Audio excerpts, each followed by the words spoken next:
নবী আমার পরে যেহেতু আরেকজন সেনাপতির নাম ঘোষণা করেছেন, তাহলে এই যুদ্ধ থেকে আমি জীবিত আইতে পারবো না, এই যুদ্ধে আমি শহীদ হয়ে যাব। আমার পরে নবী আরেকজন সেনাপতির নাম ঘোষণা করেছেন, যার পরে আরেকজন সেনাপতির নাম ঘোষণা করেছেন। তিনি বুঝে গেছেন এই যুদ্ধে তিনি শহীদ হয়ে যাবেন। এরপরে মায়ার নবী, দয়ার নবী বলতেছেন, যাও পরিবারের কাছ থেকে বিদায় নিয়ে আসো। আমার নবী রহমতের নবী, মায়ার নবীও জানেন আজকের যুদ্ধে তার কলিজার টুকরা সন্তান যায়েদ ইবনে হারেসাকেও নবী চিরদিনের জন্য হারাইবে। যায়েদ ইবনে হারেসা কার কাছ থেকে বিদায় নিবে? কেউ তো নাই, মদিনায় কেউ নাই। যায়েদ ইবনে হারেসার মদিনায় আপন বলতে কেউ নাই, আছেন শুধু আমার মায়ার নবী আর একটা ছেলে, যেই ছেলের নাম হলো উসামা। বয়স হলো মাত্র 13 বছর। যায়েদ ইবনে হারেসার বাড়ি তো মক্কা মদিনা নয়, বাড়ি তো হলো ইয়ামেন। অতএব তার আত্মীয় স্বজন মক্কা মদিনায় কেউ ছিল না, বাপ মা কেউ মক্কা মদিনায় না। যায়েদ ইবনে হারেসার বয়স যখন 10 বছর, তখন তিনি ইয়ামেনে মার সাথে নানার বাড়িতে যাইতেছেন। ওই অবস্থায় রাস্তায় ডাকাত দলের হাতে তারা হামলার শিকার হলেন। ডাকাতেরা হামলা করে যা ছিল নিয়ে গেল, আর যায়েদ ইবনে হারেসা ছোট্ট বালকটারও তারা কিডন্যাপ করলো। ওনাকে নিয়ে তারা মক্কার উকাজ নামক বাজারে উঠাইল। তখন মানুষ বেচা কেনা হইতো, উকাজ নামক বাজারে উঠাইল, দাম ধরলো, আর ওই দাম অনুপাতে কিনলেন তাকে আম্মাজান খাদিজাতুল কুবরা রাদিয়াল্লাহু তাআলা আনহা। আম্মাজান খাদিজাতুল কুবরা রাদিয়াল্লাহু তাআলা আনহা যায়েদকে কিনে নিয়ে গেলেন। যায়েদ ইবনে হারেসা আম্মাজানের ঘরে গিয়া তিনি এইবার বুঝলেন যে মানুষের হাতে থাকতে তিনি বুঝেন না এই মানুষের দিলে যে মায়া আছে, দরদ আছে। মানুষ দেখলে যায়েদ ভয় পাইতো, ছোট্ট বালক মানুষ দেখলে ভয় পাইতো, মনে করতো মানুষ মানে হিংস্র জানোয়ারের চেয়ে আরো খারাপ। কিন্তু আম্মাজানের ঘরে গিয়ে তিনি শান্তি পাইলেন, মানুষের দরদ মায়া তিনি বুঝলেন।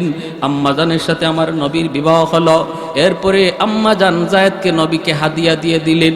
আল্লাহর নবীর কাছে চলে আসলেন যায়েদ ইবনে হারেসা। এখন তো আরো মহামানব দরদি নবীর ঘরে আসলেন, নবীর খেদমত করেন, নবীর গোলাম যায়েদ। আস্তে আস্তে বড় হইতেছেন, নবী মায়া করতেছেন, বড় হইতেছে। এইদিকে ইয়ামেনে তার বাবা তার মা পাগল পাগল। মা শুধু রাস্তায় রাস্তায় যায়েদ যায়েদ কয়া কান্দে, বাবা শুধু দেশ দেশে যায়েদ যায়েদ কয়া ঘোরে। ওই অবস্থায় পাগলের মতো মা বাবা, আর কোনো সন্তান নাই, একমাত্র যায়েদ। মক্কায় কিছু মানুষ ইয়ামান থেকে আসলো হজ করার জন্য। আল্লাহ নবীর সাথে যায়েদকে দেখেই তারা চিনে ফেলেছে, এই ছেলেটা তো আমাদের যায়েদের মতো মনে হয়, যাকে তার মা দীর্ঘদিন আগে হারাইছিল, কয়েক বছর আগে হারাইছে, ডাকাতের হাতে অপহরণ হয়েছে। আমাদের যায়েদেই তো। ইয়ামেনের লোকগুলি তারা বাড়িতে যাওয়ার পর যায়েদের আব্বাকে যায় জানাইল, তোমার সন্তান যায়েদকে আমরা পাইছি। বলে কোথায়? মক্কায় মুহাম্মদের কাছে। যাও তুমি মুহাম্মদের কাছে যাও, মুহাম্মদের গোলাম। কিন্তু আমরা জানি মুহাম্মাদুর রাসূলুল্লাহ বড় নরম দিলের মানুষ। যদি তোমরা যায় বলো আমাদের ছেলেটা ডাকাতের হাতে অপহরণ হয়েছিল, সবকিছু খুলে বলবা, দেখবা মুহাম্মদ তোমাদের সন্তানকে তোমাদের কুলে ফিরাইয়া দিবে। যায়েদের বাবা যায়েদের চাচাকে লইয়া মক্কায় হাজির। আমার নবী, মায়ার নবী, দয়ার নবীর ঘরে হাজির। আল্লাহ নবীর কাছে আইসা পরিচয় দিলেন, আমরা ইয়ামেন থেকে এসেছি। কেন? কই শুনেছি আপনার কাছে একটা ছেলে আছে, আপনার গোলাম, নাম হলো যায়েদ। মায়ার নবী বলেন, যায়েদ তো আমার গোলাম, তো কি হয়েছে কোন? তখনই যায়েদের বাবার চোখ থেকে টলটলায় পানি পড়ে, কারণ যেই বাবার সন্তান হারাইছে সে জানে সন্তান হারানোর ব্যথা কত কষ্টের। যেই মার সন্তান হারাইছে সেই মা জানে সন্তান হারানোর ব্যথা কত কষ্টের।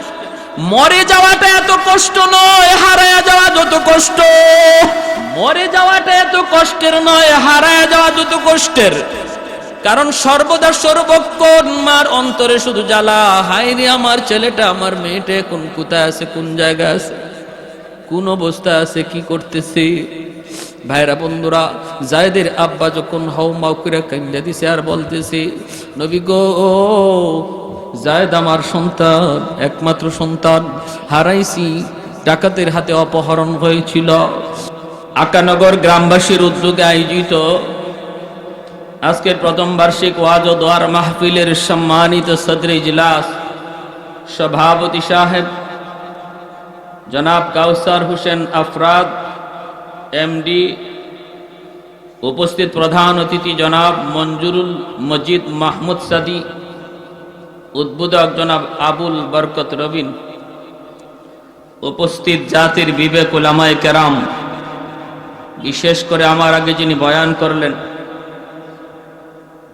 সারা বাংলার নন্দিত মুফাসসির কুরআন হযরত মাওলানা মুফতি ফেরদৌস আল আজাদ, আল্লাহ পাক হযরতের ইলমে আমলে বরকত দান করুন, সবাই বলি আমিন। যা কিছু বললেন আমাদের সবাইকে আমল করার তৌফিক দান করুন। মঞ্চে আসীন জাতির বিবেক উলামায়ে কেরাম, মুরব্বিয়ানে আযম, কলিজার টুকরা যুবক, পর্দার আড়ালে পর্দানিশীন মা ও বোনেরা, মুআজ্জাজ হাজিরিন, বর্তমান সময়টা বড় নাজুক সময়। পৃথিবীর ক্লান্তি লগ্ন শেষ জমানায় চলছে। 10 বছর আগেও যা ভাবি নাই সেটা এখন দেখতে হচ্ছে, ঠিক কিনা? 10 বছর আগেও যেটা ভাবতে পারি নাই সেটা এখন নিজের চোখে দেখতে হচ্ছে।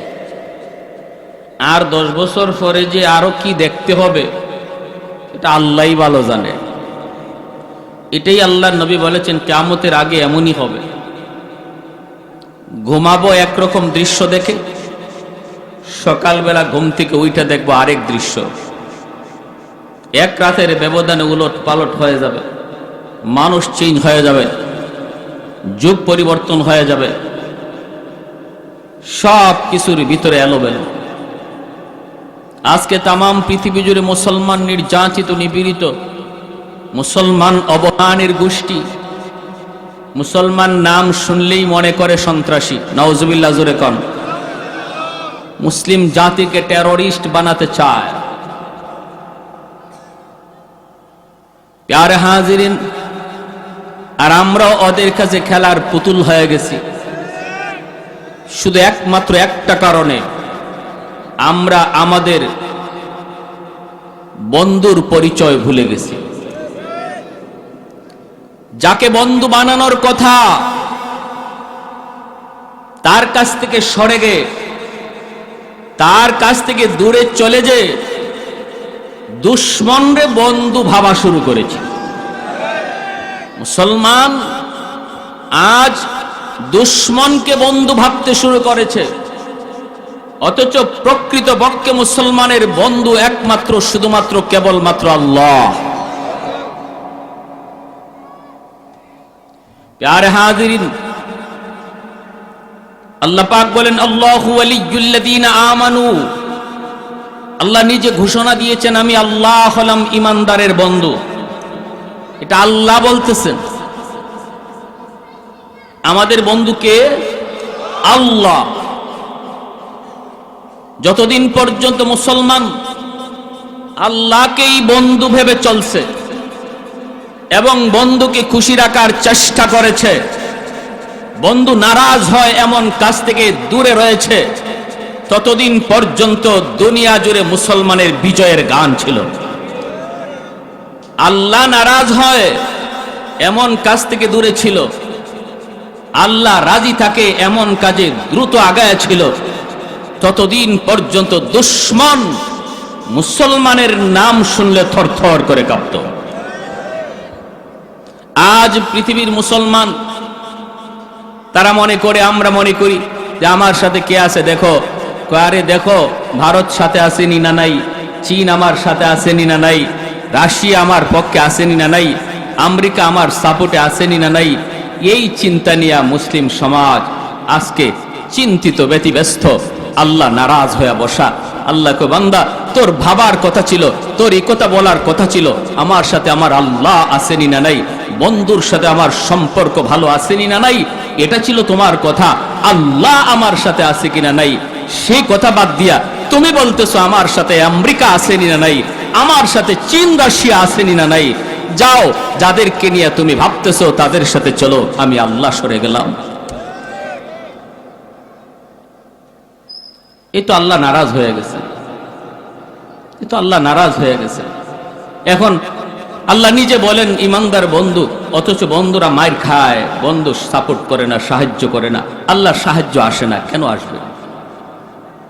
একটা এক্সাম্পল দেই, ছোট্ট একটা উদাহরণ দেই, মনোযোগ আছে তো আপনাদের ইনশাআল্লাহ। দুজন ঘনিষ্ঠ, খুব ঘনিষ্ঠ দুজন বন্ধু, একজন আরেকজনের ছাড়া চলতে পারে না, কোথাও গেলে একসাথে যায়। বিয়ে শাদীর ব্যাপারে এক বন্ধু দেখলেই চলে, আরেক বন্ধুর দেখা লাগে না। আমার মেয়েটাকে বিয়ে করাবো, বন্ধু তুমি যে দেখে আসো, আমার মেয়ে দেখতে হবে না, তোমার পছন্দই আমার পছন্দ। ছেলেটারে বিয়ে করাবে, বলে দোস্ত তুমি যে দেখে আসো, তোমার দেখে আমার দেখা। সমাজে এমন বন্ধু তো আসেই না, নাই বহু আছে এরকম ঘনিষ্ঠ বন্ধু। একজন আরেকজনের জন্য জীবন দেয়, একজনের সামনে আরেকজনের গায়ে কেউ হাত উঠাবে অসম্ভব। বন্ধুর জন্য সে আগে মরতে রাজি, এতটা ভালোবাসা। তো একদিন বলতেছে, দোস্ত আমি তো অসুস্থ, শুনেছি আজকে আমাদের এলাকায় বহুত বড় একজন ওয়াইজ আসবে, বহুত বড় একজন হুজুর আসবে, আমি অসুস্থ দোস্ত, আমি ওয়াজটা শুনতে যাইতে পারতেছি না, কিন্তু আমার খুব ইচ্ছা ছিল যাওয়ার। দোস্ত এক কাজ করো, তুমি যখন সুস্থ আছো তুমি ওয়াজটাতে যাও, আর আমি তোমার রিক্সা ভাড়া সহ দিয়া দেই, আর তুমি মোবাইলের এক ওয়াজটা রেকর্ড করো নাও, তোমার এমবি খরচ, তোমার যাতায়াত খরচ সহ সব মিলাইয়া 300-400 ভিতরে হয়ে যাবে, বাকি তোমার 500 টাকা দিয়ে দিলাম। না ওই 500 টাকা নিয়ে তুমি এমবি কিনবা, রিক্সা ভাড়া দিবা, মন চায় কিছু খাইবা, ওয়াজটা রেকর্ড করবা। মূল কাজটা কি দিছে? ওয়াজটা কি করা? রেকর্ড করা। এখন সে রওনা দিছে, ওয়াজ শুনতে যাবে রিক্সায় করে। রাস্তার মধ্যেই তার বান্ধবী পাইছে। রাস্তা কে পাইছে? বান্ধবী পাইয়েই যখন রোমান্টিক একটা হাসি দিছে, হে ওয়াজের কথা ভুলে গেছে, ওয়াজের কথা শেষ। রিক্সার থেকে সাথে সাথে নামছে, কি খবর? আর কি খবর? দেখার নাই, কথা নাই, বার্তা নাই। দাঁড়াও মিষ্টি লিয়ে আইতেছি, টেকা তো আছেই 500। বাজার থেকে এই 500 টাকা দিয়ে মিষ্টি কিনে বান্ধবীরে খাওয়ায়, বান্ধবীরে মিষ্টি খাওয়ায়, মিষ্টি মিষ্টি খাওয়ায়, গল্প গুজব কইরা ওয়াজের জায়গায় ওয়াজ শেষ। হে আর মাহফিলে যাইতেই পারে নাই। পরের দিন দোস্তর সাথে দেখা, দোস্ত কয়, দোস্ত কি খবর? আমার ওয়াজটা রেকর্ড যে করছে ওয়াজটা দাও। কয় দোস্ত তোমারে কেমনে কই? কি কয় কেমনে কই? দোস্ত আমি তো মাহফিলে যাইতেই পারি নাই। কয় কেন? তো আমার টাকা দাও। আরে টাকাও তো নাই, কি করছো? কয় জরিনায় ভেয়ে গেছিল রাস্তায়। তারপরে রিক্সা থেকে নামলাম, বহুদিন পরে দেখা, মিষ্টি আনলাম, খাওয়াইলাম। কয় কার টাকা দিয়া? কয় তোমার টাকা দিয়া। এখন এই দুস্থ সে বলতেছে, দেখ তুই যদি ওয়াজটা রেকর্ড করতে, যে উদ্দেশ্যে তোরে পাঠাইছি না, ওয়াজটা রেকর্ড করতে, আর আসা যাওয়ার পথে তুই তোর বান্ধবীর সাথে একটু গল্প নাও করেই নিলি, তারে নাও কিছু খাওয়াই নিলি। যদি ওয়াজটা রেকর্ড করতে, আমি কিন্তু এত কিছু তোরে জিগাইতাম না। তুই কেমনে মাহফিলে গেলে, কার সাথে দেখা হইলো, কত টাকা ভাড়া দিলে, তারপরে কারে কি খাওয়াইলি, কিছুই তোরে আমি জিজ্ঞেস করতাম না। তোরে পাঠাইছি আমি ওয়াজ রেকর্ড করার জন্য। মূল কাজটা যদি তোর ঠিক থাকতো, আসা যাওয়া তুই কেমনে করেছো, এই ভুল ত্রুটিগুলো আমি এগুলো খবরও নিতাম না। কিন্তু তুই আমার মূল কাজটাই করলি না, তাহলে নে, আজ থেকে তোর সাথে আমার দোস্তিগিরি নাই, তুই তোর পথে চল, আমি আমার পথে চলি। দুইজন দুই লাইনে চলে গেল। বাজারে একজনের গায়ে আর একজনের সাথে 10 জন মানুষের ঝগড়া লাগছে, ব্যবসায়ীদের ঝগড়া। তখন দোস্ত তাকায় তাকায় দেখে, মাইরা আর ফিরায় না। মানুষ তখন বলতেছে, কিও সারা জীবন দেখলাম দোস্তের লাগি জান দাও, আজকে চোখের সামনে দোস্তরে মারতেছে, তুমি একটু ফিরাও না, সাহায্য করো না। কয় ফিরাই মুদুরের কথা, এ আরো মাইর খাক। কয়নি না, কয় না, এর কপালে আরো মাইর লাগবো, ঠিক কিনা? কেন এতটা নারাজ হলো? শুধু এক কারণে, যে কারণে তোমারে পাঠাইছিলাম সেটা না পাওয়ার কারণে সে নারাজ হয়ে গেছে। এখন চোখের সামনে দুস্তরে পিঠায়, সে সাহায্য করে না, আরো মনে মনে চায় আরো মাইর খাও। আল্লাহ রাব্বুল আলামিন নিজে বলতেছেন, বান্দা আমি আল্লাহ তোমার, তুমি যদি ইমানদার হও, মুমিন হও, আমার ঘোষণা, আল্লাহু ওয়ালিয়ুল্লাযীনা আমানু, আমি তোমার দোস্ত, আমি তোমার বন্ধু, আমি তোমার বন্ধু। তোমাকে পাঠাইলাম দুনিয়াতে একটা উদ্দেশ্য লইয়া, সেটা হলো আমার বন্দিগি, আমার গোলামি। তুমি আমার গোলামি ঠিক রাখিয়া দুনিয়ার কিছু কাম কাজ করতা, এদিক সেদিক যাইতা, দুনিয়ার কিছু কাম কাজ করে নিতা, কিছু ভুল ত্রুটি হয়ে যাইতো, গোলামি যদি ঠিক থাকতো, আমি আল্লাহ ওই গুলার দিকে তাকাইতাম না, গোলামি পায়া গেলে তোমারে আমি মাফ করে দিতাম। কিন্তু আসল মাকসাদ তুমি বাদ দিয়ে দিছো, বন্ধুর কথাই ভুলে গেছো, জরিনার তালে পইরা, দুনিয়ার রং তামাশার তালে পইরা, ইহুদ নাসারাদের কৃষ্টি কালচারের তালে আর মহব্বতে পইরা আমার কথাই ভুলে গেছো, আমার হাবিবের কথাই ভুলে গেছো। এবার তোমার পথে তুমি চলো, আমি আল্লাহর পথে আমি চললাম, তোমার পথে তুমি চলো, আমার হাবিবের জায়গা আমার হাবিব রইল। মায়ের খাইতেছো, আরো খাও, আমি আল্লাহ শুধু দেখবো যতক্ষণ পর্যন্ত তওবা করে ফিরে না আসবা। আর হাজিরিন, এজন্য আজ আমাদের কপালে এত মায়, এত পিঠা, এরপরও কান্দি, আল্লাহ মুখ ফিরায় রাখছে, আল্লাহ আমাদের থেকে মুখ ফিরায় রাখছে, আল্লাহর মুখ ঘুরায় না। এখন আল্লাহর কুদরতি মুখ ঘুরাইতে হবে, ঘুরাইতে হবে। আমরা আল্লাহর কাছে এই নিজের অপরাধটা বইলা কোন পথে চললে আল্লাহ খুশি হয় সেই পথটা তালাশ করতে হবে, ঠিক কিনা? আর একটু জোরে ঠিক কিনা? আল্লাহ পাক বলেন, কুল ইন কুনতুম তুহিব্বুনাল্লাহ ফাত্তাবিউনি ইউহিব্বুকুমুল্লাহ ওয়া ইয়াগফির লাকুম যুনুবাকুম ওয়াল্লাহু গফুরুর রহিম। রব্বুল আলামিন বলে, বন্ধু তুমি জানায় দাও, তোমরা যদি আল্লাহকে ভালোবাসতে চাও, আল্লাহকে যদি কাছে পাইতে চাও, মুখ তো নারাজ করে ফেলাইছো, আল্লাহ তো মুখ ঘুরায় নিছে, এখন যদি আল্লাহকে আবার নিজের কাছে তোমরা ফিরে পাইতে চাও, তাহলে পথ হলো একটাই, মত হলো একটাই, সেটা হলো বন্ধু তুমি বলো, তারা যেন তোমার অনুসরণ করি, তোমার আনুগত্য করি, তোমার কাছে যেন ফিরে আসি। ও বন্ধু তুমি বলে দাও, তারা যদি আমি আল্লাহকে পেতে চায়, ডাইরেক্ট পাওয়ার কোনো রাস্তা নাই, তারা যেন তুমি নবী দরবারে যায়। সুবহানাল্লাহ। আমি আল্লাহর ভালোবাসা যদি চাই, তাহলে বন্ধু জানায় দাও, না না না, ডাইরেক্ট পাওয়ার কোনো সুরত নাই। বন্ধু তোমার অনুসরণ করতে বলো, তোমার আনুগত্য করতে বলো, তোমার তাবেদারি করতে বলো, বলে দাও তোমরা আমি রাসূলের তাবেদারি করো।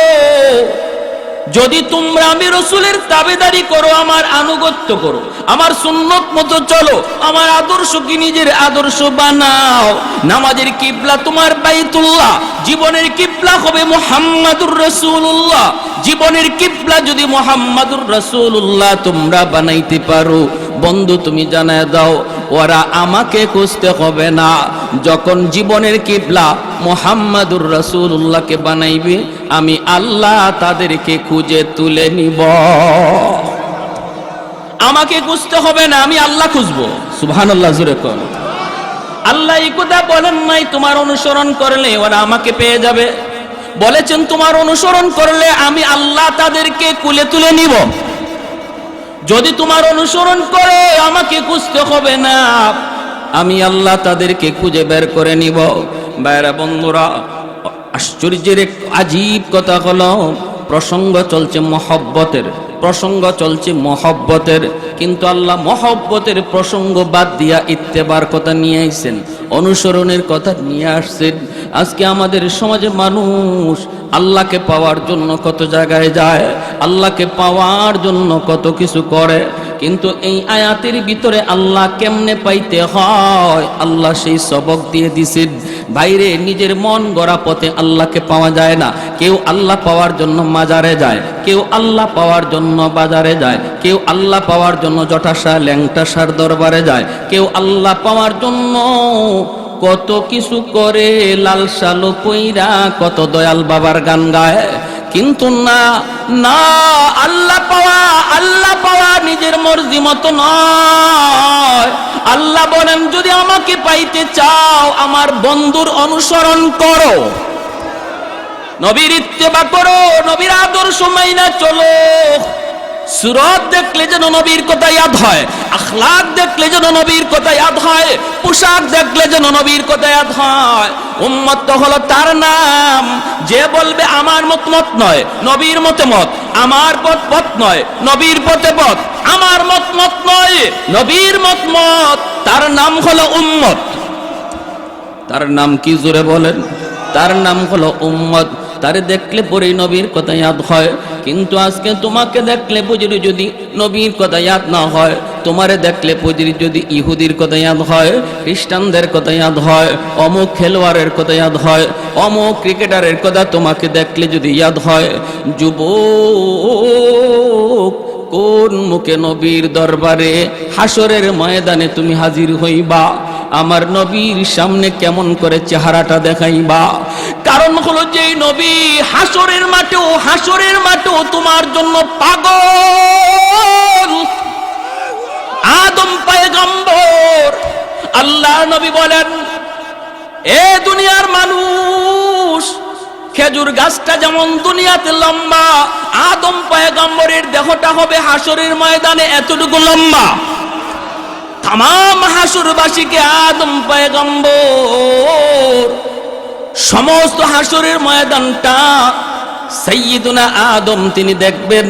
দেখতেছেন হঠাৎ করে বাবা আদম ডাক দিবে, ইয়া মুহাম্মদ, ইয়া আহমদ, ইয়া মুহাম্মদ। নবী বলেন যখনই বাবা আদম আমাকে আহমদ মুহাম্মদ কইয়া ডাক দিবে, আমি নবী দৌড় দিয়া বাবার সামনে হাজির হব।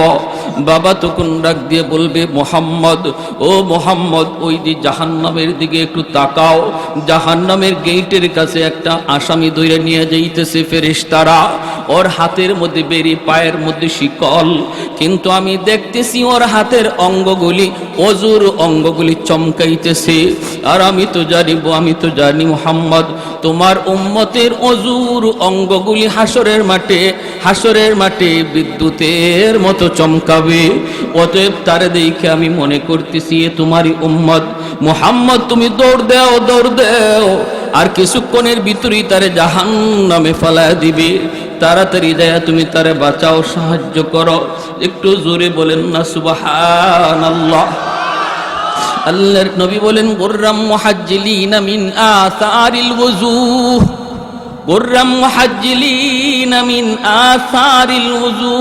আমার উম্মতের অঙ্গগুলি, ওযুর অঙ্গগুলি চমকাবে হাসরের মাঠে। লক্ষ লক্ষ মানুষের ভিতরে উম্মতে মুহাম্মদী যারা দুনিয়াতে নামাজ পড়তো, ওযু করতো, ওযুর অঙ্গগুলি এমন ভাবে চমকাইবে, হাজারো ঘোড়ার ভিতরে সাদা কালো ঘোড়া চিনতে যেমন কোনো সমস্যা হয় না, হাসরের মাঠে আমার উম্মত যারা নামাজি তাদেরকেও চিনতে কোনো সমস্যা হবে না।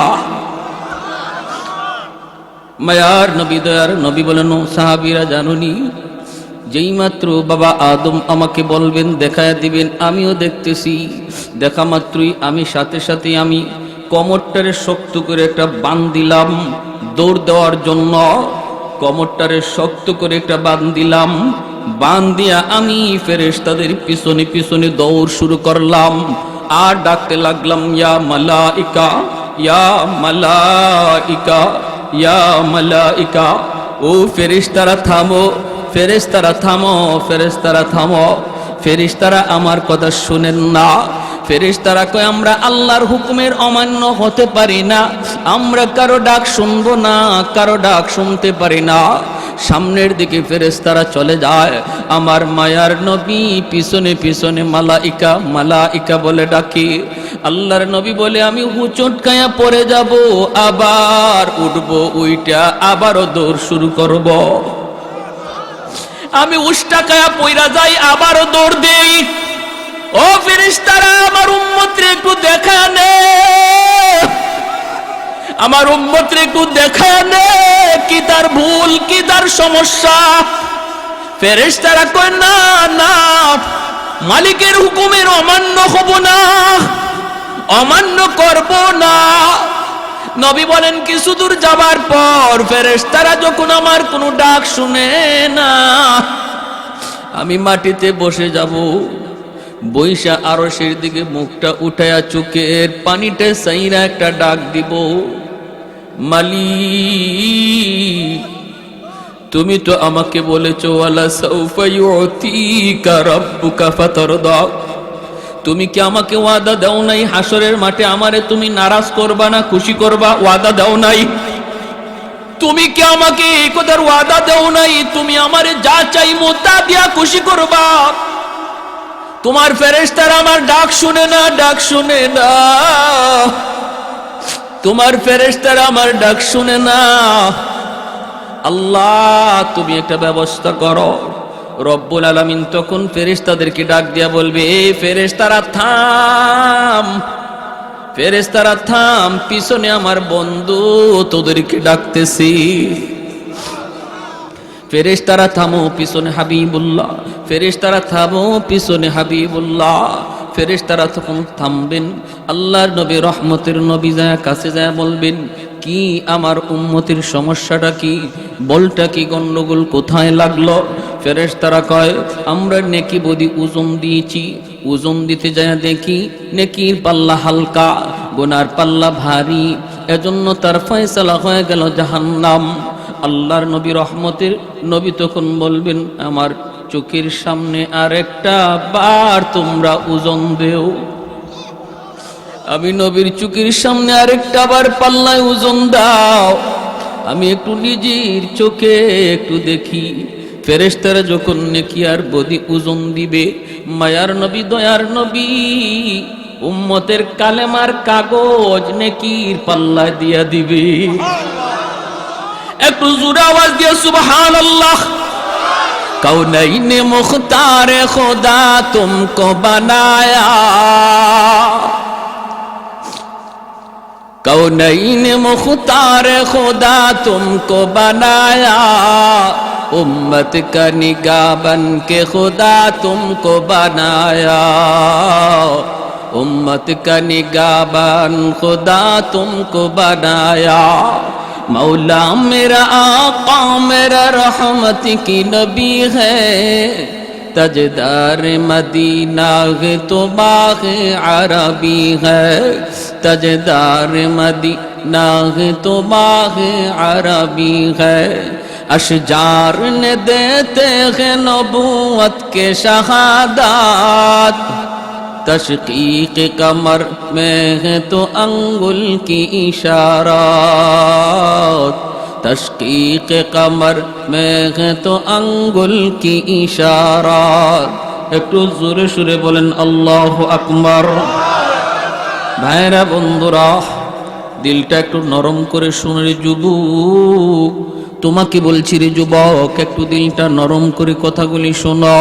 তোমার জন্য হাসরের ময়দানে নবী কোমর বাঁধা দৌড় দিব, তোমাকে আটকানোর জন্য, জাহান্নাম থেকে বাঁচানোর জন্য। ফেরেশতারা যখনই ওজন দিবে, নবী তখনই ইমানের কাগজটা নেকির পাল্লায় দেওয়া মাত্র নেকির পাল্লা ভারী হয়ে যাবে,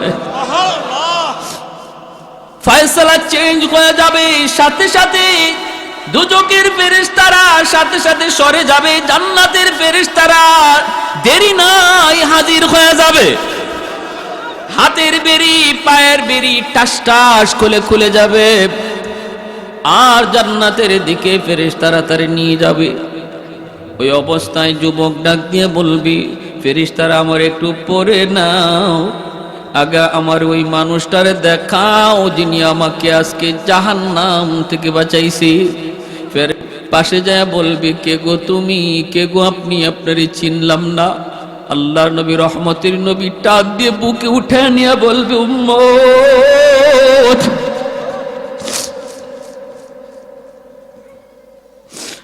উম্মত, নবীরে বুঝি চিনলি না? জোরে কোন সুবহানাল্লাহ। যে নবী দুনিয়ায় থাকতেও শান্তি কামনা করি নাই, সর্বদা উম্মতের শান্তি চাইছি। যেই নবীর পিছনে উহুদ পাহাড় স্বর্ণ হইয়া ঘোরার কথা, নবী তা চান নাই। আল্লাহ নবী বলে, আমি তাও চাই না।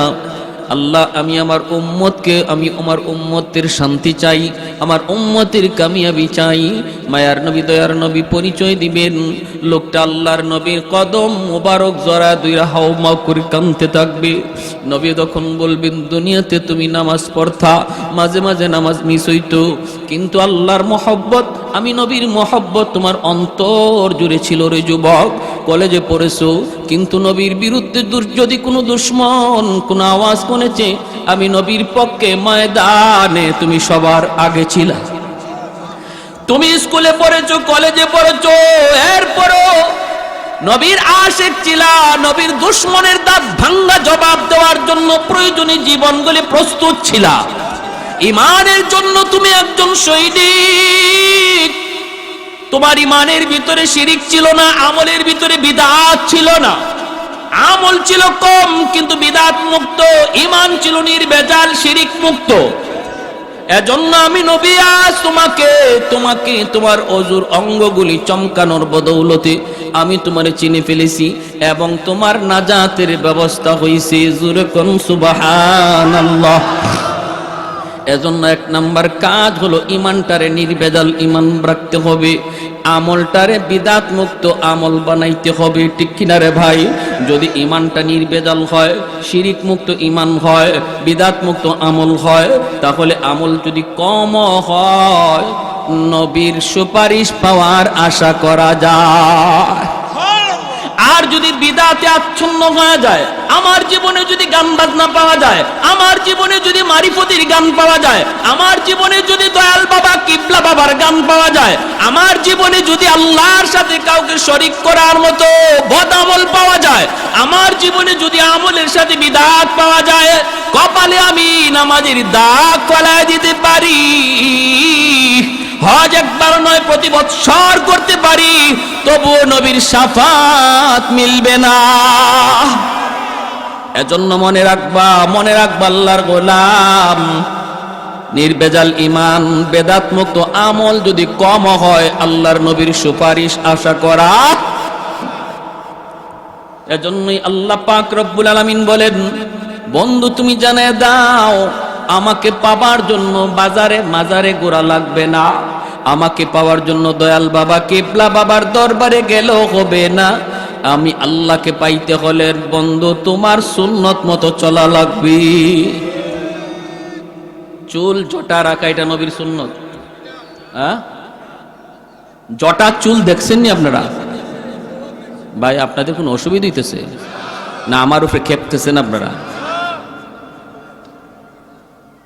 জটা চুল এটা কি নবীর সুন্নত? যে চুলে জটা লাগলো আর হে বাবা কয়া দাবি করলো, আর আমি আপনি যাইয়া বাবারে যা খুশি করলাম, যা খুশি দিলাম, যা খুশি খাওয়াইলাম, বলুন এক গোসল যদি এর জীবনে ফরজ হইয়া থাকে কখনো, ওইসে তো অবশ্যই। চুল যদি জটা থাকে তার গোসল হবে? জোরে কন। সারা জিন্দিগির লাগি না পাক, ঠিক কিনা? রাত দিন না পাক, মাসকে মাস না পাক, বছর কি বছর না পাক, সারা শরীর থেকে ফাটার মতো গন্ধ। মা বোনদেরকে বলি, মা মনে রাইখো, খেয়াল রাইখো রে মা, সাবধান, লাল সালু দেখলি বাবা কয়া ডাক দিও না। সাবধান সাবধান, দয়াল বাবাকে ডাক দেওয়ার কোনো সুযোগ ইসলাম তোমাকে দেয় নাই। এটা চরম আকারের ভণ্ডামি।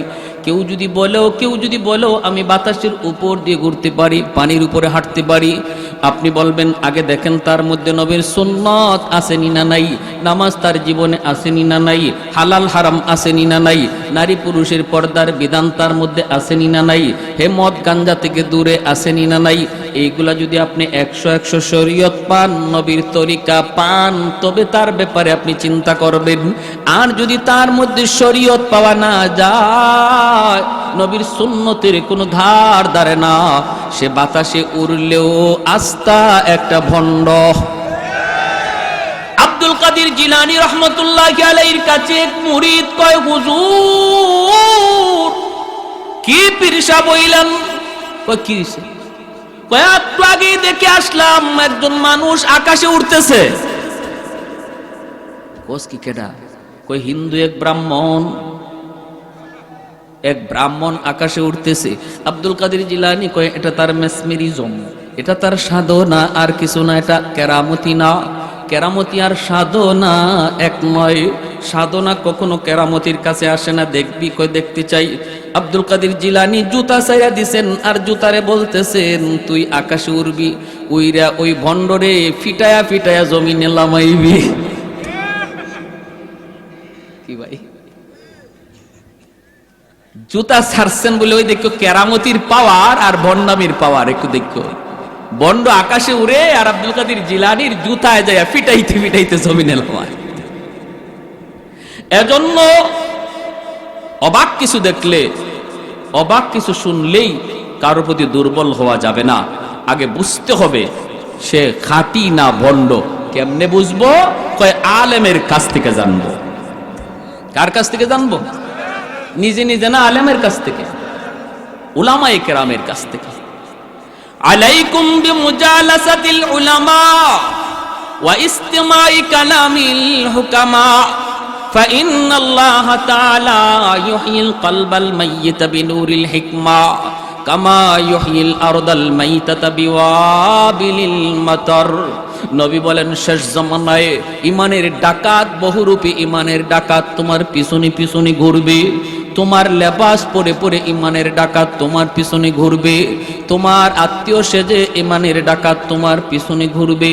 কারণ একজন মুমিনের সবচেয়ে বড় দৌলত হলো দৌলতে ইমান। ওই দৌলতে ইমান যদি তোমার বাঁচাইতে হয়, নবী বলেন একা একা হাঁটবা না, নিজেরে পণ্ডিত মনে করবা না। আমার কাছে বাংলা কোরআন শরীফ আছে, আমার কাছে বাংলা হাদিস আছে, আমি কেন ইমাম সাহেবের কাছে যাব, আমি কেন হুজুরের কাছে যাব, এমনটা মনে করে একা একা হাঁটবা না, নিজেরে পণ্ডিত মনে করবা না। নবী বলেন যদি তুমি একা একা হাঁটো, নিজে নিজেই বুঝো, তাহলে ওই ইমানের ডাকাত অল্পতেই তোমাকে পথভ্রষ্ট বানাবে, ছুবল দিবে, ছুবল। আর যখনই দেখবে তোমার সম্পর্ক ইমাম সাহেবের সাথে, সম্পর্ক এলাকার আলিম উলামার সাথে, সম্পর্ক মাদ্রাসার সাথে, সম্পর্ক মুফতি মুহাদ্দিস সাহেবের সাথে, তখনই ডাকাত মনে মনে ভাববে না না, ওর কাছে যাওয়া যাবে না, যায় কোনো লাভ হবে না। আমি যা বলবো সাথে সাথে হুজুরকে বলে দিবে, আর হুজুর সাথে সাথে তারে আরেক পানি ফরা দিয়া দিব।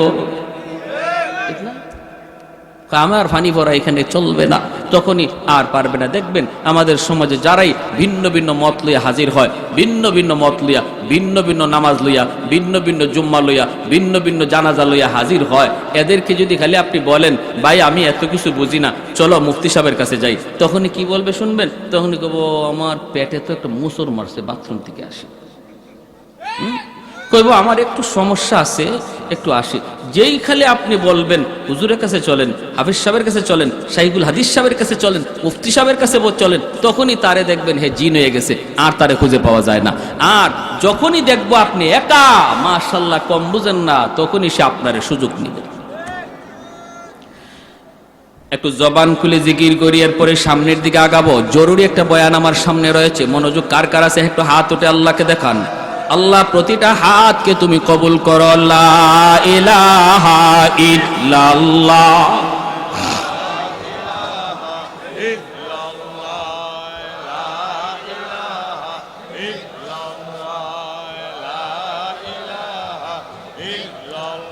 জুরে লা ইলাহা ইল্লাল্লাহ।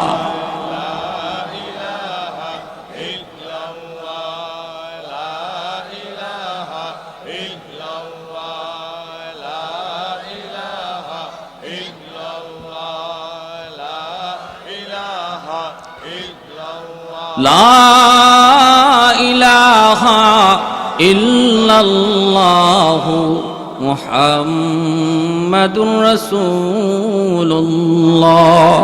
একটু জোরে সুরে বলি সাল্লাল্লাহু আলাইহি ওয়াসাল্লাম। আল্লাহ পাক বলেন, বন্ধু আপনি জানায় দিন যারা আমি আল্লাহকে পেতে চায় তারা যেন আপনার অনুসরণ করে, আপনার তাবেদারি করে। যদি ওরা আপনার অনুসরণ করেই জীবনটারে চালায়, তখন আমাকে তালাশ করে বের করা লাগবে না, বরং আমি আল্লাহ তারে তালাশ করে বের করে নিব। প্রসঙ্গ চলছে মহব্বতের। আল্লাহ কথা বলছেন ইত্তেবার। ভালো করে শুনবেন, উলামায়ে কেরাম যারা আছেন তারা বুঝতেছেন, আপনারাও একটু বুঝবেন। কথাটা হলো, বন্ধু তুমি বলে দাও তারা যদি আমি আল্লাহকে ভালোবাসতে চায়, তারা যেন তুমি নবীকে ভালোবাসে। কথাটা এমন হওয়ার কথা ছিল, কিন্তু আল্লাহ পাক এমন বলেন নাই। আল্লাহ বলছেন তারা যেন তোমার অনুসরণ করি, তোমার তাবেদারি করে। কেন এই মহব্বতের প্রসঙ্গ আল্লাহ বাদ দিয়া ইত্তেবায় নিয়ে গেলেন? মুফাসসিরিন কেরাম তাফসীরের কিতাবের ভিতরে লিখেন, আল্লাহ পাক এই কথা বইলা আমাদেরকে বাঁচাইছেন। যদি আল্লাহ বলতেন আমি আল্লাহকে যদি ভালোবাসতে চাও, আমার বন্ধুকে তোমরা ভালোবাসো, তাহলে আমাদের কোনো উপায় ছিল না, কারণ নবীকে ভালোবাসার মতো কোনো যোগ্যতাই আমাদের নাই। আল্লাহ যেন বুঝাইতে চাইলেন না বন্ধু না, ভালোবাসা আমার বান্দা বান্দির কাম নয়। ওদেরকে বলো তারা যেন তোমার অনুসরণ করে। তোমাকে ভালো যা বাসবো তো আমি আল্লাহ, কারণ তোমাকে ভালোবাসার যোগ্যতা আমি আমার বান্দা বান্দিকে দেই নাই। ভালোবাসা পুরাটা রাখছি আমি আল্লাহ, আমার কুদরতি কলিজা। সুবহানাল্লাহ, আর একটু জোরে বলেন না। মহব্বত করবে নবীকে কে? আল্লাহ বলেন ভালোবাসবো তো আমি আল্লাহ। ভালোবাসবো শুধু আমি আল্লাহ, কারণ আমার কাছে ভালোবাসা আছে। ও বন্ধু, তোমাকে ভালোবাসার মতো ভালোবাসা বান্দা বান্দির কাছে নাই। সুবহানাল্লাহ। তাদেরকে শুধু তাদেরকে বলো তারা যেন তোমার অনুসরণ করি। তুমি যেভাবে খাও সেভাবে যেন খায়, তুমি যেইভাবে পোশাক পরেছো তারা যেন সেই পোশাকটা পরে, তুমি যেইভাবে চেহারার নমুনা ধরেছো তারা যেন তার চেহারাটাও এই নমুনায় বানায়। তুমি যেভাবে নামাজে পাবন্দি ছিলা তারাও যেন এইভাবে নামাজে পাবন্দি হয়। তুমি যেভাবে পর্দা মাইনা চলছো বন্ধু, বলে দাও তারাও যেন এইভাবে পর্দা মাইনা চলে। তুমি যেইভাবে গান বাজনা থেকে দূরে ছিলা বন্ধু, বলে দাও তারাও যেন তাদের জীবনটারে গান বাজনা থেকে দূরে রাখে। যদি এইভাবে তারা চলতে যাইয়া কিছু ভুল ত্রুটি হয়ে যাবে, আমি আল্লাহ তাদের ভুল ত্রুটিগুলা মাফ কইরা আমার রহমতের কুলে টেনে নিব। আমার পর্যন্ত আসতে পারবে না, আমি আল্লাহকে পাওয়ার জন্য আমার পর্যন্ত আসতে পারবে না। যদি তোমার অনুসরণ কইরা হাঁটা শুরু করে, আমি আগায়া গিয়া কুলে তুইলা নিব।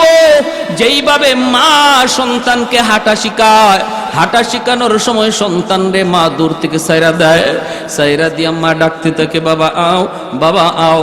বাচ্চাটা মা পর্যন্ত আসতে পারবে না, মা ভালো করে জানে, বাবা ভালো করে জানে বাচ্চাটা মায়ের পর্যন্ত হেঁটে আসতে পারবে না।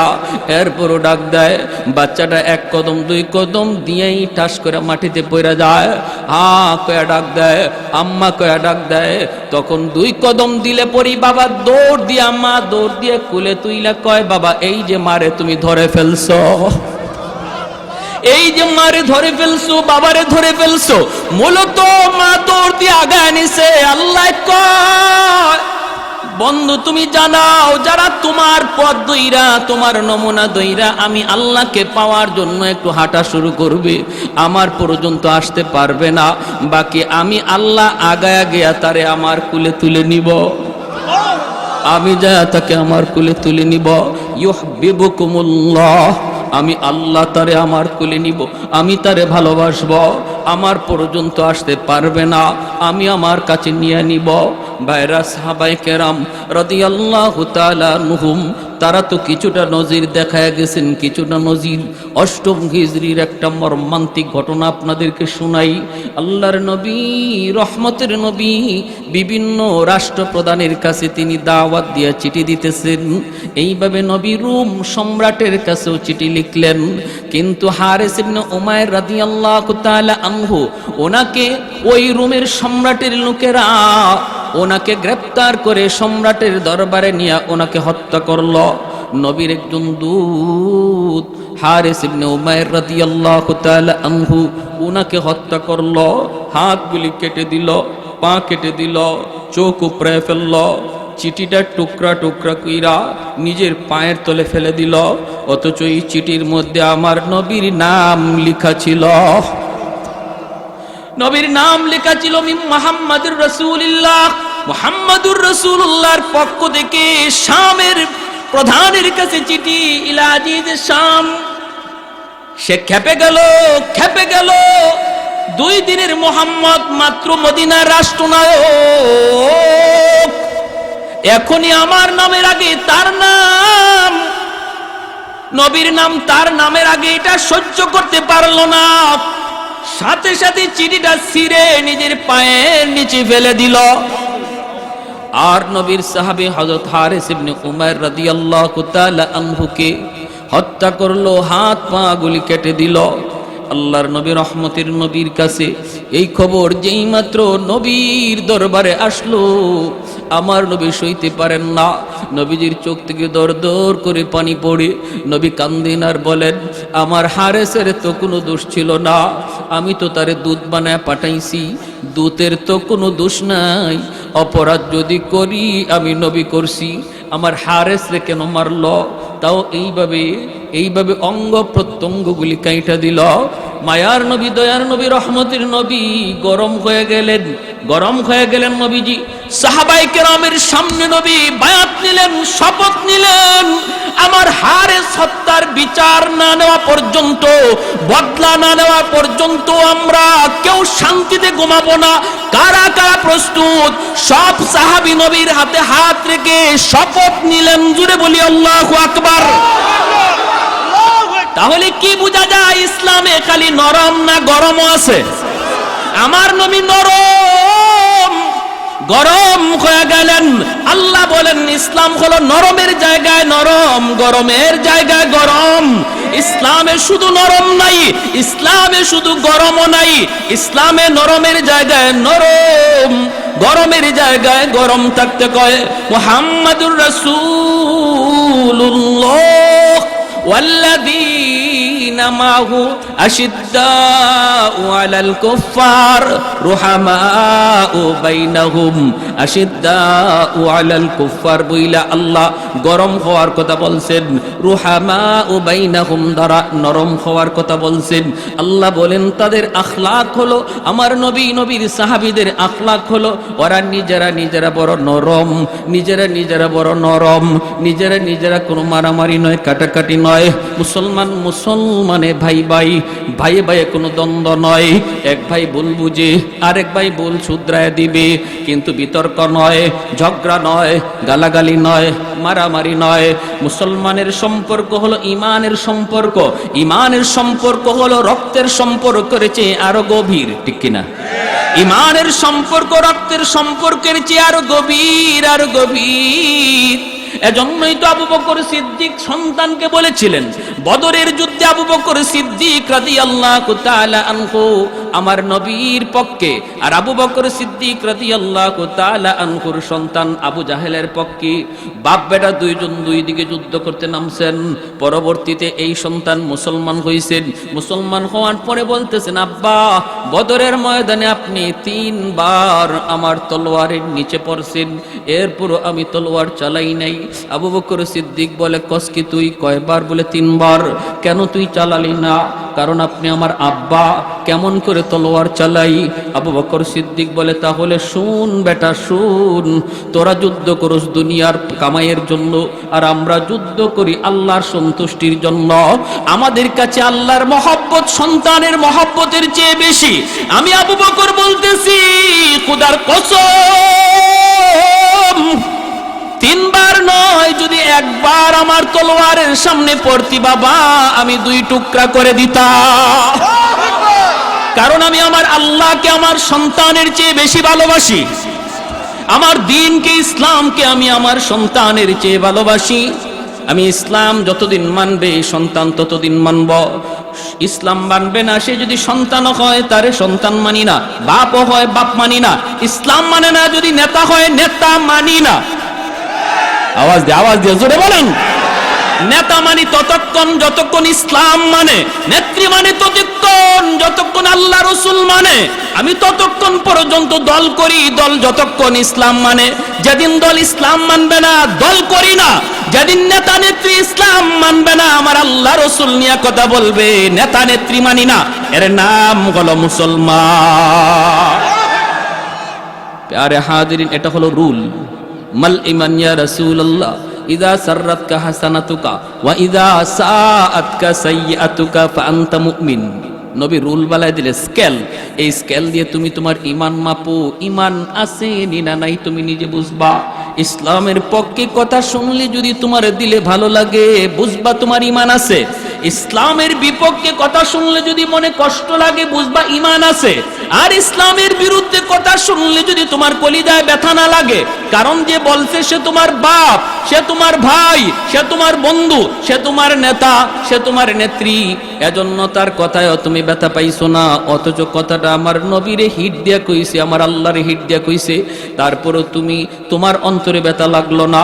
বুঝতে হবে কপালে নামাজ পড়া তুমি দাগ ফালাইতে পারো, কিন্তু আমার নবীর স্কেল বলে তোমার ঈমান নাই, ঈমান না। বছরে বছরে হজ করো, কোনো অসুবিধা নেই। দল বড় না ইসলাম বড়? আওয়াজ আসতে কোন জোরে কোন না কেন? দল বড় না ইসলাম বড়? আমরা কেউ কি কথা বলি, আল্লাহ আমার মরণ যেন যেই দল করি দলের উপরে হয়? কেউ এই কথা কয়। বিএনপির কেউ এই কথা বলে, আল্লাহ বিএনপি করতে করতে যেন মরি, আল্লাহ আওয়ামী লীগ করতে করতে যেন আওয়ামী লীগ নাম লইতে লইতে যেন মরি। এই কথা কেউ বলে কি? আল্লাহ মরণ যেন আমার ঈমানের হালে হয়, ঠিক কিনা? তাহলে বোঝা গেল দল বড় না ঈমান বড়? নেতা নেত্রী বলো না ইসলাম বড়? এর নাম হলো ঈমান, এর নাম হলো। যদি এই ঈমান নিয়ে তুমি যাইতে পারো রে যুবক, ত্রুটি তোমার থাকলেও নবী শাফাতের জন্য রেডি। এতটুকু নির্ভেজাল ঈমান নিয়ে যদি যাইতে পারো রে যুবক, আমার নবী তোমার শাফাতের জন্য রেডি। ভেজাল কিছু নিয়ে যায় না। বাইরা বন্ধুরা জন্য বলতেছিলাম, ওই যে হারিস ইবনে উমাইর রাদিয়াল্লাহু তাআলা আনহু, মায়ার নবী খেপে গেলেন। নরম নবী, এত নরম দিলের নবী খেপে গেলেন। নবী খেপে বলতেছেন, সাহাবীরা হাতে হাত রেখে শপথ নাও। সব সাহাবী শপথ নিলেন। আল্লাহর নবী বলতেছেন, শুনেছি ওরা 2 লক্ষ মদিনা আক্রমণের জন্য আসতেছে। আমি 3000 সেনাবাহিনী প্রস্তুত করলাম। 3000-এর মধ্যে নবী বলেন 4 জন সেনাপতির নাম ঘোষণা করব। 3 জনের নাম বলবো, 4th জনের নাম বলবো না। এই 4 জন, যে 3 জনের নাম বলবো, এই 3 জন অবশ্যই যুদ্ধে যাবে। আর বাকিরা মন চাইলে যাইও, না চাইলে আমার বাধা নাই। তবে আমি নবী বলতেছি, আমার আল্লাহ বলেছেন এই যুদ্ধে দুশ্মন 2 লাখ হলেও মুসলমানের বিজয় হবে। ভাইরা বন্ধুরা, আল্লাহ নবী বলেন আজকের যুদ্ধের প্রথম সেনাপতি হবে আমার কলিজার টুকরা সন্তান, নবীজির সন্তান, পালক পুত্র সন্তান যায়েদ ইবনে হারেসা। আমার নবী দয়ার নবীর পালক পুত্র যায়েদ ইবনে হারেসা নবীজি এই যুদ্ধের সেনাপতি, প্রথম সেনাপতি বানাইলেন। যুদ্ধের নাম হলো জঙ্গে মুতা। ইসলামের ইতিহাসের অনেক বড় এক যুদ্ধ, অনেক বড় এক যুদ্ধ। নবী বলেন সাহাবীরা রে, আমি তোমাদের সাথে এই যুদ্ধে যেতে পারবো না, আমি মদিনায় থেকে গেলাম, কারণ বিভিন্ন রাষ্ট্রপ্রধানের কাছে চিঠি লিখছি, চিঠি লিখতে হবে, উত্তর আসবে, উত্তর দিতে হবে, আমি তোমাদের সাথে এই যুদ্ধে যেতে পারলাম না। তোমরা যুদ্ধে যাবা, কিন্তু আমি নবী না গেলেও আমার মন দিল তোমাদের সাথে, দেহটা থাকবে মদিনার মসজিদে, দিলটা থাকবে তোমাদের সাথে। আমি মদিনার মসজিদে বসে বসে যুদ্ধের হালচাল দেখবো। আল্লাহু আকবার। মায়ার নবী দয়ার নবী বলেন আজকের যুদ্ধের প্রথম সেনাপতি আমার সন্তান যায়েদ ইবনে হারেসা।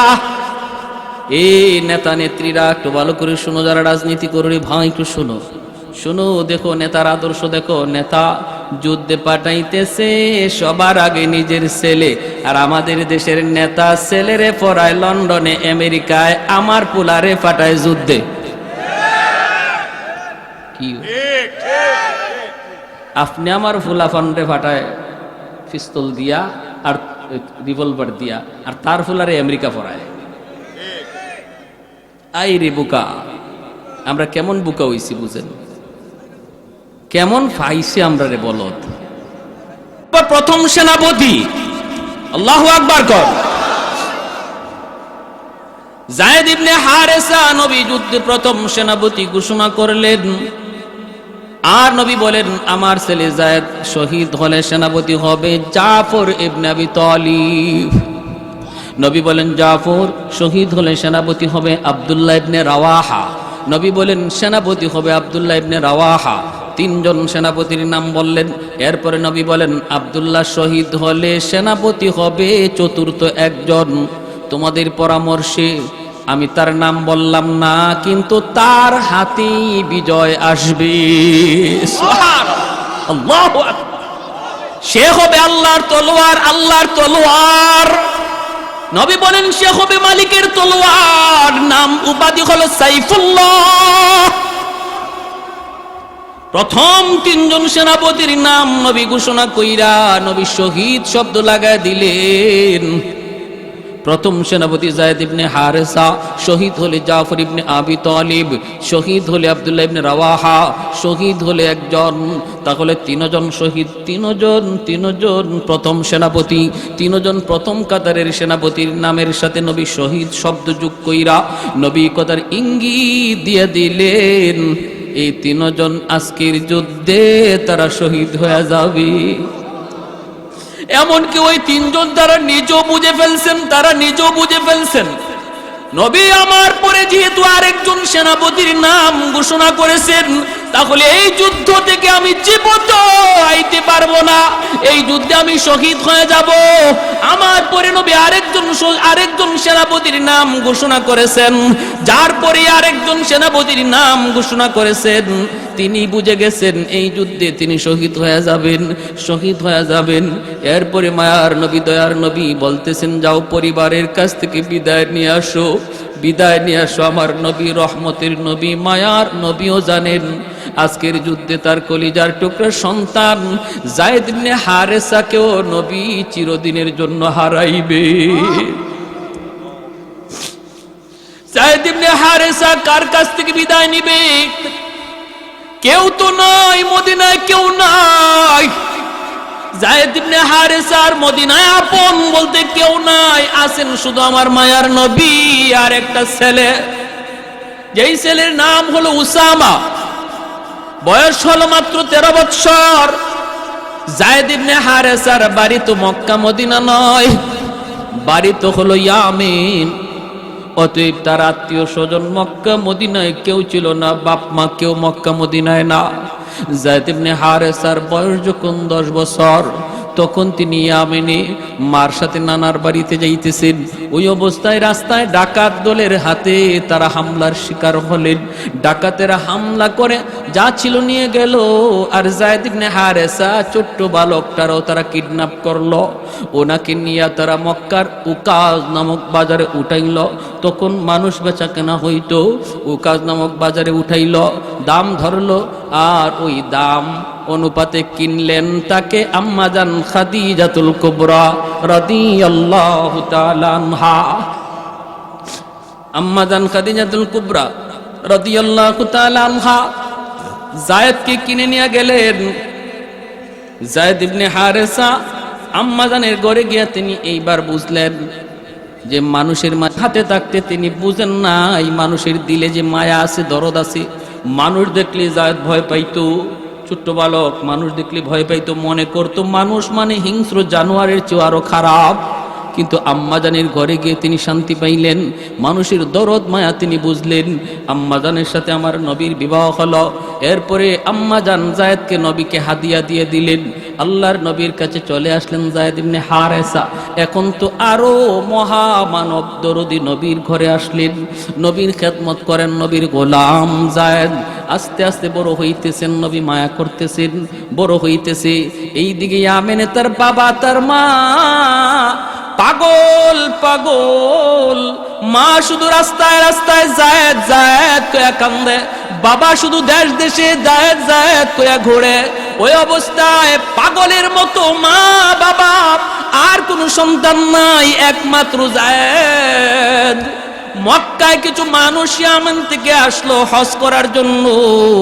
আল্লাহ নবীর সাথে যায়েদকে দেখেই তারা চিনে ফেলেছে, এই ছেলেটা তো আমাদের যায়েদের মতো মনে হয়, যাকে তার মা দীর্ঘদিন আগে হারাইছিল, কয়েক বছর আগে হারাইছে, ডাকাতের হাতে অপহরণ হয়েছে। আমাদের যায়েদই তো, আমাদের যায়েদই তো। ইয়ামেনের লোকগুলি তারা বাড়িতে যাওয়ার পর যায়েদের আব্বাকে যায় জানাইল, তোমার সন্তান যায়েদকে আমরা পাইছি। বলে কোথায়? মক্কায় মুহাম্মদের কাছে। যাও তুমি মুহাম্মদের কাছে যাও, মুহাম্মদের গোলাম, মুহাম্মদের গোলাম। কিন্তু আমরা জানি মুহাম্মাদুর রাসূলুল্লাহ বড় নরম দিলের মানুষ। যদি তোমরা যায় বলো আমাদের ছেলেটা ডাকাতের হাতে অপহরণ হয়েছিল, সব কিছু খুলে বলবা, দেখবা মুহাম্মদ তোমাদের সন্তানকে তোমাদের কুলে ফিরাইয়া দিবে। যায়েদের বাবা যায়েদের চাচাকে লইয়া মক্কায় হাজির, আমার নবী মায়ার নবী দয়ার নবীর ঘরে হাজির। আল্লাহ নবীর কাছে আইসা পরিচয় দিলেন, আমরা ইয়ামেন থেকে এসেছি। কেন? কই শুনেছি আপনার কাছে একটা ছেলে আছে, আপনার গোলাম, নাম হলো যায়েদ। মায়ার নবী বলেন, হ যায়েদ তো আমার গোলাম, তো কি হয়েছে কোন? তখনই যায়েদের বাবার চোখ থেকে টলটলায় পানি পড়ে, কারণ যেই বাবার সন্তান হারাইছে সে জানে সন্তান হারানোর ব্যথা কত কষ্টের। যেই মার সন্তান হারাইছে সেই মা জানে সন্তান হারানোর ব্যথা কত কষ্টের। মরে যাওয়াটা এত কষ্ট নয়, হারায়া যাওয়া যত কষ্ট। মরে যাওয়াটা এত কষ্টের নয়, হারায়া যাওয়া যত কষ্টের।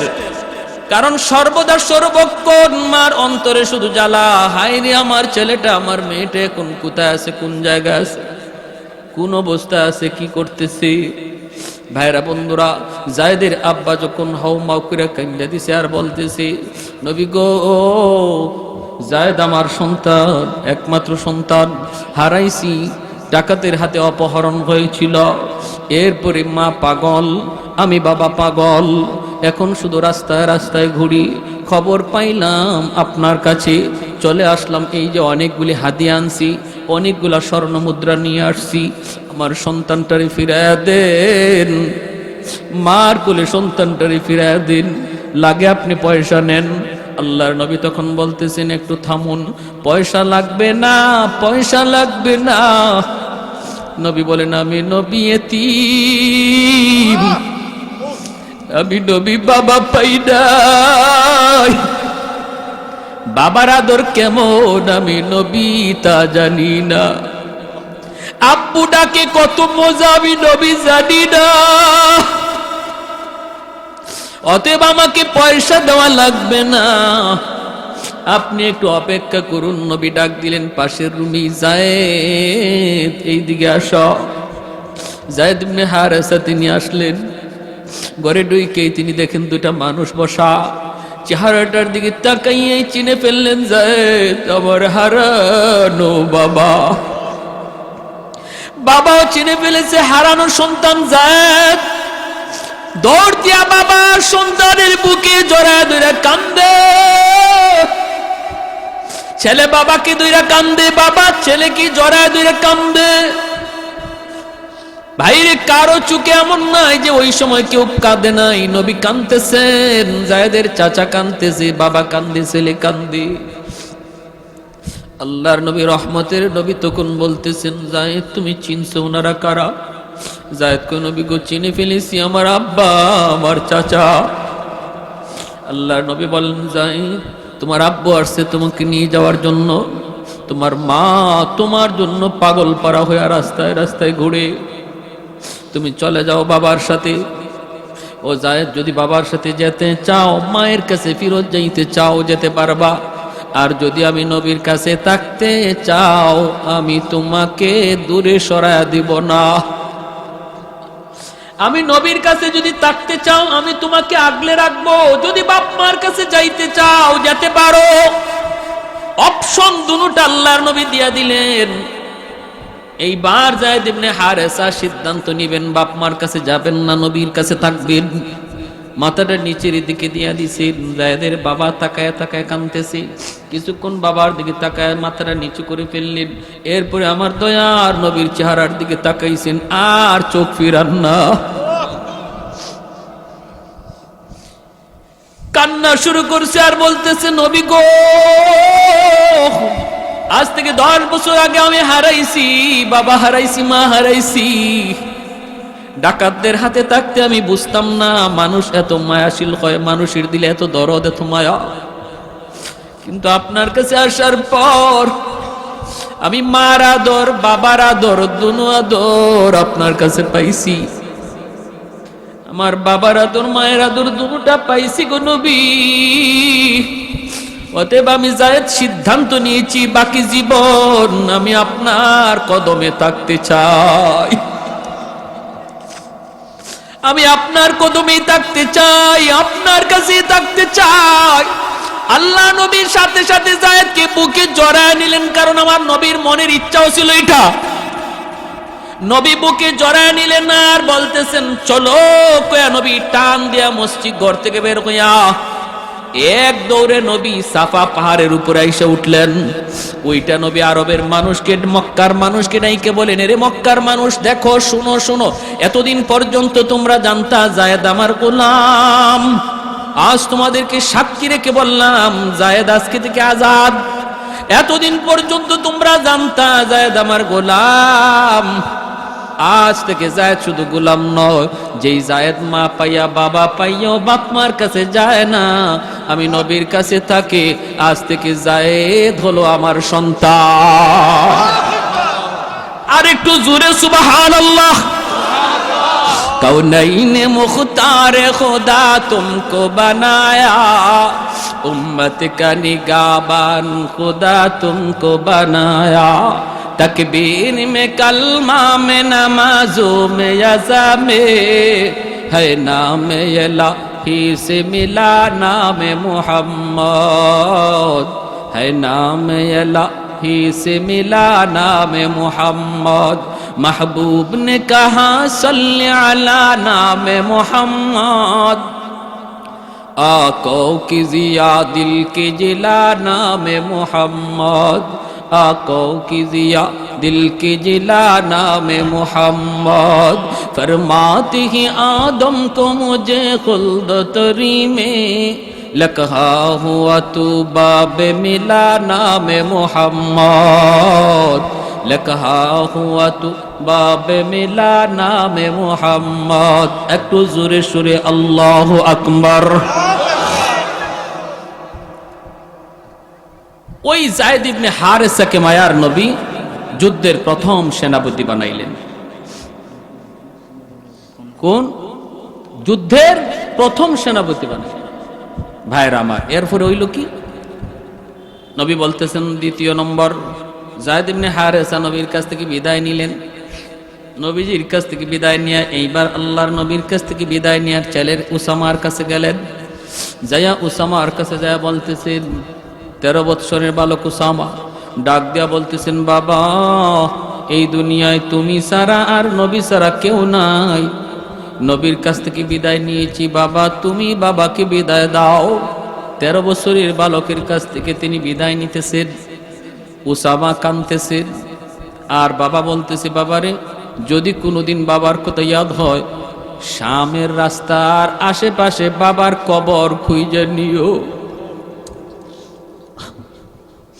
সাহাবায়ে কেরাম কিভাবে নিজের কবরগুলা কোথায় বানাইছেন, 1.5 লক্ষ সাহাবী বিদায় খোঁজের বাসন, অথচ 10,000 সাহাবীর কবর মক্কা মদিনায় পাওয়া যায়। 1 লক্ষের উপরে সাহাবায়ে কেরামের কবর নিজের দেশে নাই, পৃথিবীর দিক দিগন্তে পড়ে আছে। ভাইরা বন্ধুরা, ছেলেকে বাবা বলতেছে, বাবা ছোট্ট ছেলেকে বলতেছে, বাবা কোনোদিন যদি বাবার কথা ইয়াদ হয়, শামের রাস্তার আশেপাশে বাবার কবর খুঁজে নিও। কারণ বাবা জানে এই যুদ্ধ থেকে বাবা জীবিত ফিরবে না, কারণ নামের শেষে নবী শহীদ শব্দ লাগায় দিছে। জাফর ইবনে আবি তালিব বিদায় নিতে বাড়িতে গেলেন, যা দেখেন বিবি কোরআন তিলাওয়াত করেন। ছোট্ট 2টা বালক, মুহাম্মদ আব্দুল্লাহ 4 বছর 6 বছরের 2টা বালক মার পাশে বসে বসে নিরিবিলি মার কোরআন তেলাওয়াত শুনতেছে। জাফর ইবনে আবি তালিব পাশে যায় দাঁড়ায় বলতেছে, বিবি গো একটু সময়ের জন্য কোরআন তেলাওয়াত বন্ধ করো গো বিবি। বিবি বন্ধ করছে। এরপরে তিনি বলেন, বিবি নবী আমাকে আজকের যুদ্ধের 2 নম্বর সেনাপতি ঘোষণা করেছেন, বিবি গো বিদায় দাও, হয়তো আর কোনোদিন দেখা হবে না, আল্লাহর তৈরি জান্নাতে তোমার সাথে আল্লাহ সাক্ষাৎ করাবে। ও বিবি আমি শহীদ হয়ে গেলে আমার 2টি এতিম বাচ্চারে লালন পালন কইরো, আমার 2টি এতিম বাচ্চা তোমার আমানতে দিয়ে গেলাম, তাদের লালন পালন কইরো। তখনই বিবি বুঝে গেছে। বিবি কয়, স্বামী গো যুদ্ধে যাইতেছো যাও, কিন্তু আমি নবীর জবানে শুনেছি যুদ্ধে যাওয়ার আগে দোয়া করলে আল্লাহর দরবারে দোয়া কবুল হয়। আমি একটু দোয়া করব, তুমি শুধু আমার সাথে আমিন আমিন বলবা। জাফর ইবনে আবি তালিব বলে, ঠিক আছে তুমি মুনাজাত করো। বিবি হাত উঠাইছেন মুনাজাতের জন্য। 1 নম্বর দোয়াটাই করছেন, আল্লাহ আজকের যুদ্ধে তুমি মুসলমানদের বিজয় দান করিও। জাফর ইবনে আবি তালিব বলেন আমিন। বিবি সাহেব দোয়া করে, স্বামী আমিন বলে। সুবহানাল্লাহ, জোরে কোন। এ মুসলমানের ঘর কিভাবে সাজাইবা একটু খেয়াল করো রে যুবক। ও মুসলমান, ঘরটা কেমন করে সাজাইবা একটু খেয়াল করো। আজকে স্বামী নামাজ পড়ে, স্ত্রী নামাজ পড়ে না। আজকে বাবা নামাজ পড়ে, সন্তান নামাজ পড়ে না, এমন আসেনি না নাই? জোরে কর না। না, দেখো আমার নবীর যুগের ইতিহাস দেখো। বিবি যদি ফজরের সময় আগে উঠছে, স্বামীকে আগে তারপরে ঘুম থেকে জাগাইছে। স্বামী যদি আগে উঠছে, বিবিকে ঘুম থেকে জাগাইছে। বাবা যদি উঠছে, সন্তানকে ঘুম থেকে জাগাইছে। কিন্তু আজকে আমরা কি, আমি আমাকে বাঁচার জন্য পাগল, কিন্তু সন্তানের ফিকির নাই, পরিবারের ফিকির নাই। আল্লাহ বলে, কু আনফুসাকুম ওয়া আহলিকুম নারা, নিজে শুধু নয় পরিবারকেও বাঁচাও। 2 নম্বর দোয়া করে, মালিক এই যুদ্ধে দুশমন হাজারেরও নয়, লক্ষের উপরে, মুসলমান সংখ্যায় কম, তুমি মুসলমানের মনোবল বাড়ায় দিও। জাফর ইবনে আবি তালিব বলেন আমিন। 3 নাম্বার দোয়া করতেছি, বিবি আল্লাহ আমার ছোট 2টা বাচ্চা, আল্লাহ আমার ছোট 2টা বাচ্চা, এই বাচ্চার মুখের দিকে তাকাইয়া আল্লাহ আমার স্বামীর তার বাচ্চাদের কাছে তুমি জীবিত ফিরিয়ে দিও। সাথে সাথে জাফর ইবনে আবি তালিব আমিন বলা দূরের কথা, হাতটা নামায়া ফেলছেন। তলোয়ারের বাট দিয়ে বিবির হাতটা আস্তে করে নামায়া দিতেছে। বিবি গো হাতটা নামাও, আর মুনাজাত লাগবে না। তোমার 3টা দোয়ার দুটা দোয়া আল্লাহর কাছে কবুল হবে, 3 নাম্বার দোয়া কোনো দিন কবুল হবে না। কারণ আমার মায়ার নবী জবান দিয়ে আমার পরে আরেকজন সেনাপতির নাম বলেছেন, আমার পরে আরেকজন সেনাপতির নাম নবী ঘোষণা করেছেন। এতেই বোঝা যায় এই যুদ্ধে আমি আর জীবিত ফিরব না। যেই যুদ্ধে সেনাপতি জীবিত ফিরে, এই যুদ্ধে দ্বিতীয় সেনাপতির নাম নবী নেয় না।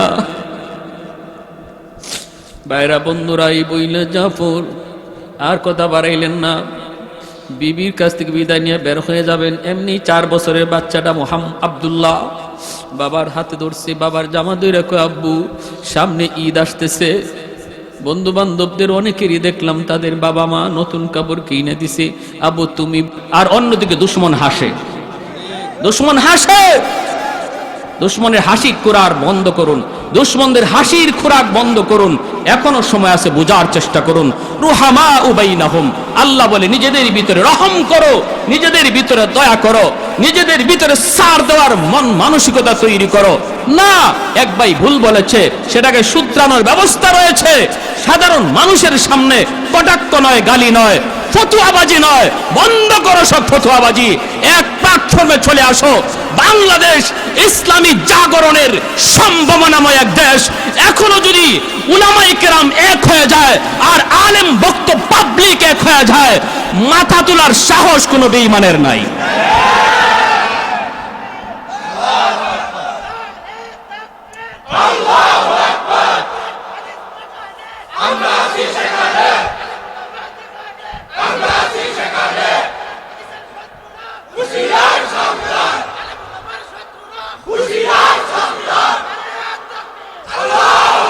মাশাআল্লাহ, আমার ভাইয়েরা বন্ধুরা, এই মসজিদের জন্য আমি আপনাদের কাছে একটু কুরবানি, এরপরে ঘটনাটা শেষ করে মোনাজাত দিয়ে দিব ইনশাআল্লাহ।